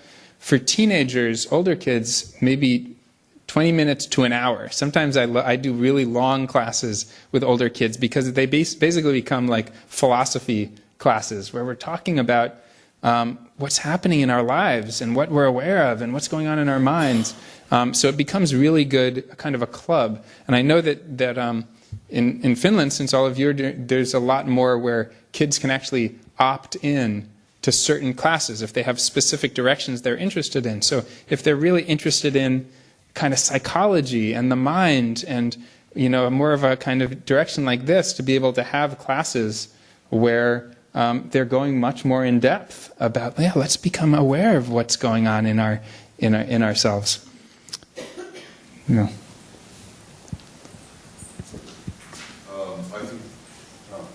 I think I don't need that. I'm not sure. You said that when you visited the White House earlier, your recommendation was that it shouldn't be mandatory, and that's something that I've been thinking about myself.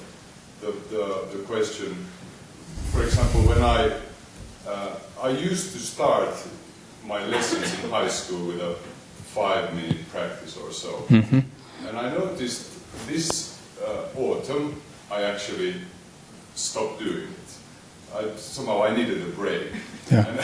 and I've been thinking why did I stop? And now actually I think it had to do with exactly that, because I felt that I don't want to push it on, and because we did it, everybody did it, and you were supposed to do it like 5 minutes. And there's always a handful in a class of 30, for example. There's always a handful that you can feel that they are either really uncomfortable with the practice. It's a simple, just follow your breath thing, or they just, you know, they want to somehow they giggle it away or something like this. So I realized, I think that was one of the things that I didn't feel comfortable with the mandatory part. So do you have any thoughts on that? Yeah, and there's a great organization that I've worked with a lot out where I live that teaches mindfulness to youth, to kids who've been in trouble. So kids who are not in jail, but are in kind of early kid jail. It's sad that we have that. And so we've been bringing mindfulness in for these kids. And usually when we do it, it's only if the kids want it. And it's amazing what happens when you get these kids who really want to be able to talk about what they feel, and they have this space where they've done some difficult things in their lives, but they're really able to talk about, why did I do this? I did punch that kid, but I didn't want to punch that kid, and what happens inside when with these emotions? And then recently, the Juvenile Detention system, they said, we want all of our kids to have this. Let's make this mandatory. And even though they didn't want to make it mandatory, they started it, and they said it was impossible. The kids all just thought it was this, and yet another thing they were being forced to do, and all the teachers said, we can't do it. It's killed the spirit of it, because the kids were resistant because they were feeling forced, right? And so that also happens to some extent in the schools, because they've put up this barrier. So what I usually do is I'll say, it doesn't mean I'm not going to teach it, but what I'll say is, hey, I'm going to be teaching this practice, and if you don't want to do it, you don't have to do it. You can sit to the side if you want. You can. I don't want you to distract anybody, so you can't be like checking your phone or whatever. But like, if you don't want to do it. And the other thing is, when all of these kids are practicing, I don't know what's going on in their minds. I can't enforce mindfulness anyways. Maybe they're just thinking about a movie they watched, So I'm basically just saying, like, hey, if you don't want to do it, just sit. Maybe you could read a book if you want, or you could sit to the side, but don't. And what I find is when the kids let me read their journals of what they've been writing, a lot of kids who seemed like they weren't into it, they were totally getting it, right? And so for whatever reasons, often kids don't think it's cool, or they don't want to be seen, or they're feeling, but I very often have the kids who at first were resistant, then will join later. And then you get and maybe they don't, because sometimes mindfulness is inherently a vulnerable thing. And this is a really important thing for teachers and for kids. We're inviting with mindfulness, we're looking into emotions that usually we run away from. So you can't force someone to do that. It's actually not very kind. But it's an invitation. It's saying, yeah, those emotions you usually don't want to feel, let me show you how to be aware of them so that they feel more like you can be with them more easily and you can actually heal them. And so when we're inviting kids into that from a really conscious way, it might take them a little while. And so I want to honor that. And there's all types of ways that we know always with kids, which I feel like Finland probably does better than almost anywhere in the world, being able to create a space for kids to come to the learning rather than forcing them into it, right? Which there's a lot of different kind of school systems that try that, right? So I think that's all of our time. Thank you all so much for your attention, and I'm really excited to come back and see what you all do with this.